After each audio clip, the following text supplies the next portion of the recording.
What is up, sports geeks, and welcome back to the first 2025 fantasy football true prep video here because we have fits. We have rookie fits. So the NFL draft was this past week, right, Alec? This is obviously super hyped up as it should be. Such a fun time. First round is always awesome. Second and third round, day two is always awesome as well. Obviously, there was some crazy stuff, antics going on. Shador Sanders getting the fake phone call. Falling to day three alone is crazy, but plenty of things to talk about.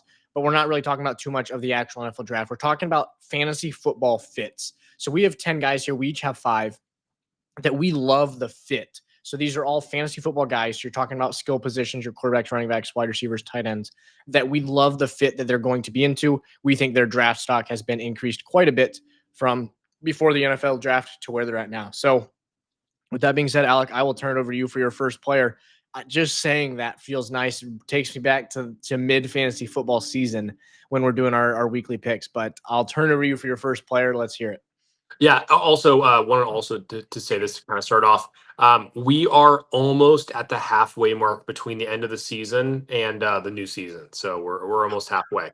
It feels Um, like it's been forever, though. yeah, it does, and it's going to feel like forever in a couple months when we're pretty close. But Yeah. yeah, so I'm going to go to my first guy here. I'm going to go Travis Hunter. I feel like this is kind of self-explanatory. They traded a future first and a 2 this year to go up and get him, move up 3 spots to get him.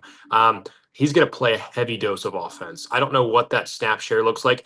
If I had to guess, it'd be like 80 or 90% of the snaps, probably. I mean, we're looking at a bona fide. I know a bona fide wide receiver 1, probably, or a high upside wide receiver 2 in fantasy. And even though they have Brian Thomas, Liam Cohen's offense showed last year in Tampa that Mike Evans, Chris Godwin, even Jalen McMillan down the Yep. stretch can definitely, like multiple weapons can get involved, especially even with Kate Otten as well. Yes. Yeah. No. I mean, completely agree. I love Travis Hunter. I think when we were talking about Travis Hunter here, the big thing was where's he going to end up and where's he going to play. And I think with Jacksonville, they obviously have a need for corner as well. He's totally going to get snaps at corner. But when you trade up like that, and you have, I think, the void at receiving options, and you have, I mean, Trevor Lawrence is getting paid a lot of money. You are not going to pay a quarterback that much money, draft a guy as talented as Travis Hunter, and only put him on defense, right? He's going to get a lot of snaps on offense. I completely agree with you. And that's always been the big question mark with Travis Hunter is if he's going to get offensive snaps, we love him. So I think now he's the true 103 in rookie drafts, which we're also going to have a rookie draft dropping later this week. Make sure to check that out. But he's the true 103, and depending on fit, maybe is the 102. But the guy that I do think will go 102 is actually my first player, and I promise we'll get into some guys that weren't first rounders here in just a little bit. But I'm going to go with Amari Hampton. I think that we talked about him so much. He is such a physical runner, such a just a quality running back prospect, and he's living in the shadows of Ashton Genty. If he was, I think, in like last year's running back class, he's talked about so much, and has so much hype around him. Whereas this year, it's kind of like Jahmyr Gibbs and Bijan Robinson, right? Where Bijan Robinson is this huge name prospect. Yes, he's a stud, just like Genty's going to be a stud. But I think that the fit that Gibbs had with Detroit is similar to this fit that Hampton has with the Chargers. You're in a ground and pound offense. You're with a head coach who in college went halves without throwing the ball.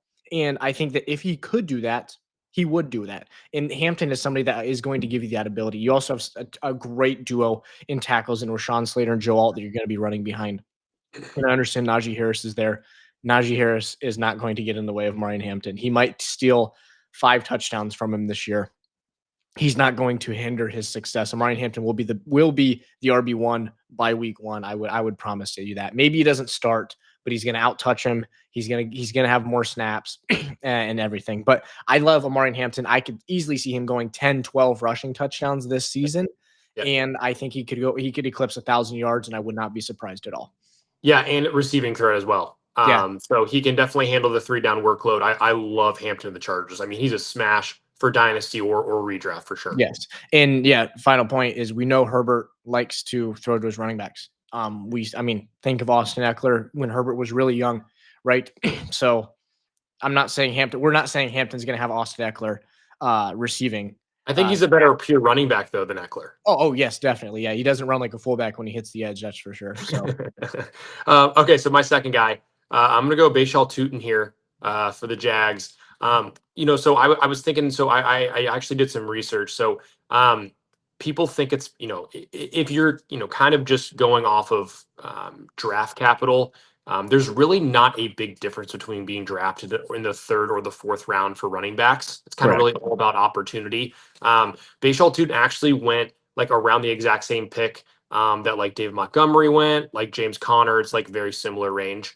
Bashal Tutin has a great opportunity in Jacksonville, I think. Just sheer fact, they also drafted LaQuint Allen in the seventh. They have Tank, they have Tank, they have ETN. I would suspect that probably ETN isn't there during the regular season. I'm not really sure. But Bashal Tutin, his metrics are unbelievable. And especially with, we saw the emergence of Bucky Irving last year, Mhm. as well as, Rashad White was still good in fantasy. So I think this guy could be a sneaky flex play for you, probably mid to late season.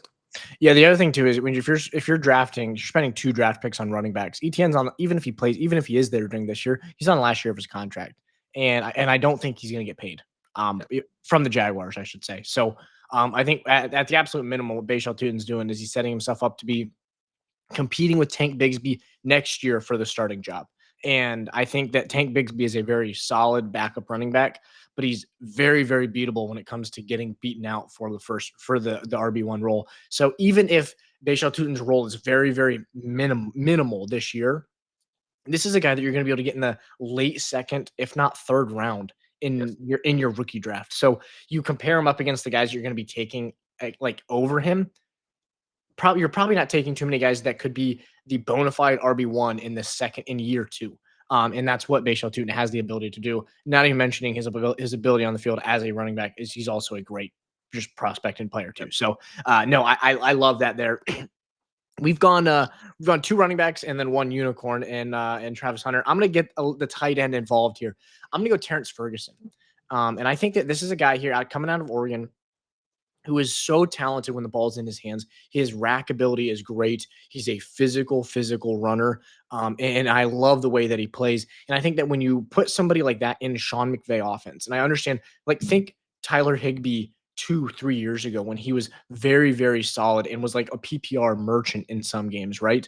Now Higbee has dealt with injuries as of late. You also don't have Cooper Kupp anymore, right? So I mean, I understand that, like, there's you still have receiving threats. Don't get me wrong. I'm not saying, but like Cooper Kupp was a 3 yard route runner and like runs a lot of the routes, catches a lot of the passes that you would typically throw to a tight end, right? Your 5 yard over the middles, your 5 yard outs, your 3 yard hitch routes, right? Like things like that are tight end routes. Typically, Cooper Kupp ran a lot. So I think Terrence Ferguson, when you put him in an offense that is willing to sling the ball like the Rams are, and with an offensive mastermind like Sean McVay, I think that he's set up to win the starting job within the first year or two and really, really become Stafford's favorite guy over the middle, right? I mean, Puka Nakua is a great receiver, but when Stafford loves a guy over the middle and trusts a tight end, which Ferguson's very sure-handed, he's gonna pepper him with targets, and I think that's what Ferguson will get.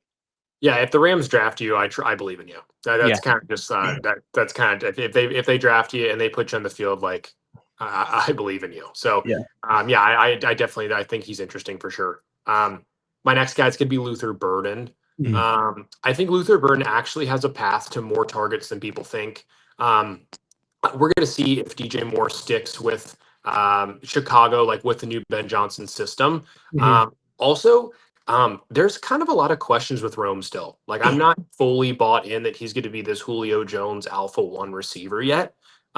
So I think Luther Burden right away can play in the slot. Another thing, I know it's just coach speak. Have you ever seen like that coach speak index on Twitter? Mhm.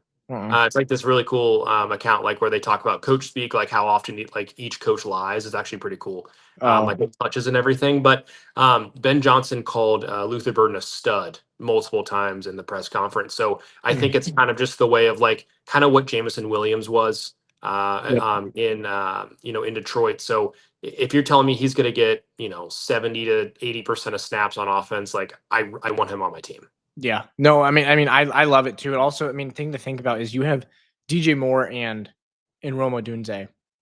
If Ben Johnson is in love with them being on the field all the time, you don't draft Luther Burden at 30. Was it 34th, 35th? I think it was somewhere in the mid 30s. 37th. Somewhere you don't draft him with an early second round pick. You don't. Like that. That's a very, very stupid pick to make. So that tells me either one, you see 3 receiver sets with Burden as your true slot receiver, which we've all said we've said all draft prep process. If you put Burden at the slot and give him the ability to operate wherever he wants, but like in the slot and allow him the freedom to go where he wants, he's going to be great. And so I think that's, you either see that or you see moving on from DJ Moore. And I think whichever one you do, either way, Luther Burden's going to, when you're paying this price for him, you're going to give him targets. And you're in an offense that maybe there's a lot of mouths to feed, but Luther Burden is somebody that is electric, and he could take 4 catches and have a great fantasy football day. He could have 4 for 80 and no touchdowns, and that would be probably a fairly standard day. And then the second he gets a touchdown, he's a must start. So I love Luther Burden pick there. I'm gonna go over to Ohio and go with Quinshawn Judkins going to the Browns. Ohio State guy staying in state. I know he started at Ole Miss, but recently the Ohio State guy. I think this is a great fit for him. I think that the offensive line that Cleveland has in place is very, very, very solid in a great situation to compete with. You also have Chubb, who I understand is a freak of nature when it comes to strength and recovering from most injuries, but he's getting old. And Jerome Ford has not shown that he is the clear alpha. I'm going to take this backfield over, right? He's again kind of like Tank Bigsby, shown that he can be a very, very good backup running back, but I don't necessarily think he's going to dominate and take over the role.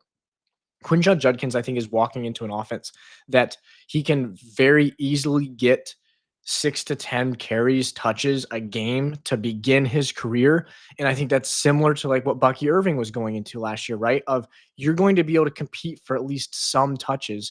And when you have an offensive line like what he has, and you have the ability to put a linebacker on his ass or hit a filthy spin move, whatever it may be, make somebody miss an open field or put your shoulder through their chest.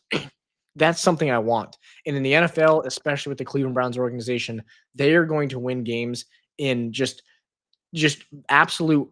They're not going to be shootouts. It is going to be a scrappy, dirty, not fun to watch game that's going to end up in 17-16, and somebody kicked 3 field goals and a touchdown, and you had to get a stop at the end of the game. And that's a game in which Quinshon Judkins is going to be able to run for 5, 7, 11, right? He's not in an offense like the Miami Dolphins where he's got to be able to hit an outside zone for a home run, because that's not Judkins. I think this fits perfect for him.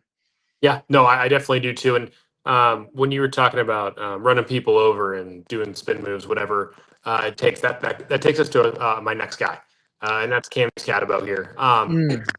I think this fit in New York is one of the best fits that could have happened to him. You're taking a later round running back last year in Tyrone Tracy. Now, he did play great last year, but we have seen in the NFL later round running backs just don't stick usually. I think Cam Scatabo has a great opportunity to, at the beginning, split carries with Tyrone Tracy. And eventually, I think he will eventually take over this backfield. Yeah. No, I like it. Cam Scatabo is somebody that's going to just sit there and work his ass off, right? And I think that, again, it's very similar to what Quinshon Judkins, what I was saying with him. You're going to give this guy touches. He's going to make the most of his touches, and he's going to fight for extra yards. And he's somebody that when it's 2nd and 6 and he gets hit 5 yards down the field, keeps his legs moving and picks up a first down, and he does that 6 times in the first 2 weeks, you're going to start to get more touches, and you're going to start to get more touches. And as you continue to get more and more touches, the fantasy value just drastically increases. So no, I love the Cam Scatabo pick there. Yeah, I'm going to go to my 4th one here. I'm gonna go Jaden Higgins, go to the wide receiver position, coming out of Iowa State. I think like going to the Houston Texans here, we were saying all draft prep process, right? When a lot of times had them mocking somebody in the first round, in getting whether it be Matthew Golden, whoever it may be, Emeka Egbuka. They didn't get anybody in the first round, but they go and get Jaden Higgins and they trade up to get him. And I think for me, what that says is one, you love him as a prospect. The fact that you trade up to get him in the second round means you love him. Two, there's such a need here for wide receiver. And Nico Collins is a stud. He is an alpha wide receiver one. He showed that last year. He is a stud. But there has to be a second wide receiver in this offense. And they've kind of showed that, right? Like they really, really struggled last year. As soon as Diggs was gone for the season, they started to really struggle, or they started to struggle a little bit. As soon as Tank Dell went down, obviously, they certainly struggled then. But like, I think for me, I look at this Texans offense, the dynamic ability that CJ Stroud has is so, so good and has to be utilized. Nico Collins is a great receiver. He's going to get smothered in coverages until somebody else proves that he shouldn't be smothered in coverage. And I think Jaden Higgins is a perfect guy to do that. He is so quick off the line, fastest 10-yard split out of anybody at the combine. And he is somebody that can burn you on a quick slant. He can burn you off the line. And I think that's going to truly, one, it's going to, I think, help Nico's fantasy value because it's going to allow the field to open up. But I think that Jaden Higgins, he's somebody that's going to be playing probably 98% of snaps in week one, which is absurd for a receiver, right? As long as he doesn't have drops problems in camp. I like Jaden Higgins' usage a ton. I also like him as a prospect. I think he's got home run ability and he's going to be on the field all the time. Yeah, sign me up for that all the time. He might even be sneaking into like the late first round of rookie mock drafts or rookie draft, in my opinion. And also, he's tied to CJ Stroud. Yeah. So he went to a great situation, even if Nico Collins is already there. Right. You're telling me, and it's another Higgins, but basically to draft a 1B in the late first of a rookie mock draft, you would do that every day of the week. Yep. I mean, you would trade the 111 or 112 for T. Higgins right now, probably. Yes. So, yeah. And then, so my last guy is DJ Giddens for the Colts from Kansas State, running back. So I think DJ Giddens in a regular, so I know this year the running back class was kind of stacked, kind of made people like Tootin, Scatabo, even like DJ Giddens, it made them fall a little bit. DJ Giddens in a regular year goes in the fourth round. And he is really good at football. Also goes into a situation where he's going to be the clear-cut RB2 in a system where they love to run the football.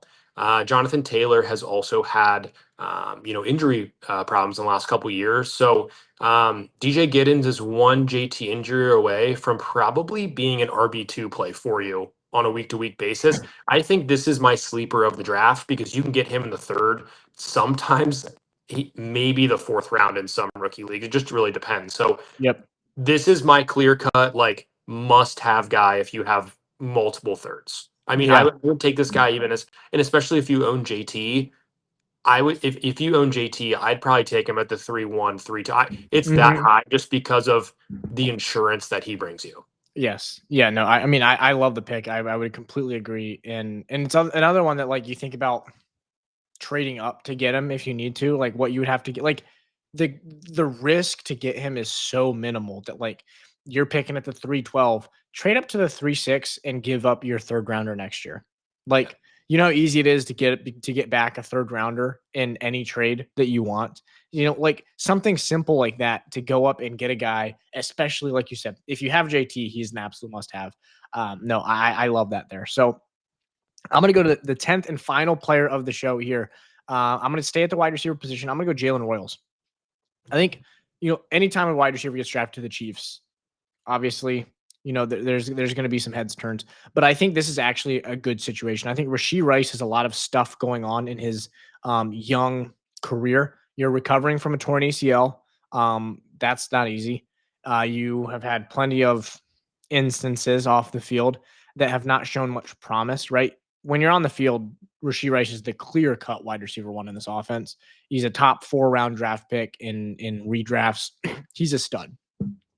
But with him as the one, Xavier Worthy, I think, showed some value last year, but I also think Xavier Worthy showed plenty of areas that he cannot operate in. And I think that when you have Hollywood Brown there as your wide receiver 3. Jalen Royals is somebody that you're probably going to be able to get very, very late. And I think of like 3 years ago, I was in a or 2 years ago in a startup dynasty draft with you. Rashee Rice was taken in the final round of that. Yeah. That is where you can get somebody like Jalen Royals right now. And Jalen Royals next year could be the wide receiver 2 for the Kansas City Chiefs team, right? This year he's the wide receiver 4. Hollywood Brown's probably gone after this year, right? He's on a 1-year contract. I would assume he's probably gone. Jalen Royals is then the wide receiver 3. You have to beat out 85-pound Xavier Worthy, which I understand Xavier Worthy's got his own value that he's going to add. But I think Jalen Royals as a player, if you are sure-handed, look at what Mahomes has taken. Look at the sure-handed receivers that he has taken that are a million times less athletic and less as a route runner, as a receiver, as an athlete, as a player than Jalen Royals. So now you're taking somebody that's much more athletic, much more overall just built to be a wide receiver in the NFL. If you don't have hands problems, you will be very, very good with the Kansas City Chiefs. Yeah, no, I love the Jalen Royals pick. When they drafted him, I was actually kind of upset because he was like one of like the sleepers in the draft. Where I was like, God, it's gonna be interesting to see where he goes. But of course, Kansas City swoops him up. It's usually how it works. Them and the Ravens always seem to draft really well. Yeah, and then the Eagles will just take any Georgia defensive player, and he'll end up being an animal. Exactly. Yeah, but all right, so there you have it. 10 players that you need to be targeting in your rookie drafts this year. 10 guys that have all seen their draft stocks increase a lot. So, I mean, keep in mind, we didn't have T-Mac, we didn't have Genty in here. I think those guys, don't get us wrong, are in great situations that they're going to have a lot of touches. They're going to be very good fantasy players. We just kind of wanted to target, if you're in a rookie draft and you're not picking in the top 4 picks, you're not going to get either of those guys. Obviously we highlighted, Hampton and Hunter because I think those guys were a little bit more reliant on the fit that they got. I think T-Mac and Genty were going to be top 4 picks no matter where they went. So just kind of keep that in mind. But having said that, this has been the Sports Geeks podcast. They play, we talk. Thanks for watching, guys. Peace.